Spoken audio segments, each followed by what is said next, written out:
गिबियावनो आं गासै रायजो राजा नोंथांमोनखौ आं खुलुमनायखौ जासिग्रोबाय। दिनै आं जोबोर मोजां मोनदों मानो होनबा गोबावनि उनाव फार्स्टआनो होनजाबाय सिगांहाय खालामखाबायमोन फिल्मखौ ओमफ्राय एबार आरो आं बाहागो लादोंमोन आरोना जोंनि बे आर्ट सानजारां एन्टारटेनमेन्टआव प्रडाक्सनाव आरो आर्ट सानजारां एन्टारटेनमेन्ट प्रडाक्सनाव ओमफ्राय दिनै रिलिज होनो मोननानै बुहुत मोजां मोनबाय आरो आङो गासै रायजो राजा नोंथांमोनखौ आं जोंनि फिल्मखौ नायनानै अनसायना लागोन बिदि होननानै आसा खालामना थाबाय आरोना। नोंथाङा बेवहाय फाव खालामनानै माबायदि फिल खालामदों आरो नोंथांनि रला मा?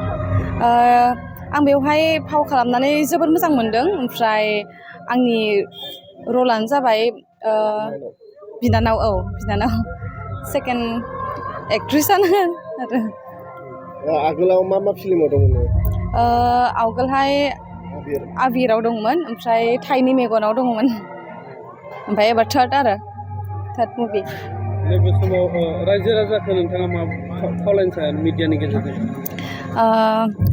मिडियानि गेजेरजों आं बेखौनो खावलायनो सानो नोंथांमोनहा बयबो जेराव जोंनि फिल्मखौ देखायनाय जागोन बेवहाय लोब लोब थांनानै एसे नायनानै हेफाजाब खालामदो बा अनसायनानै लादो बेखौनो आं मिजिंथियो।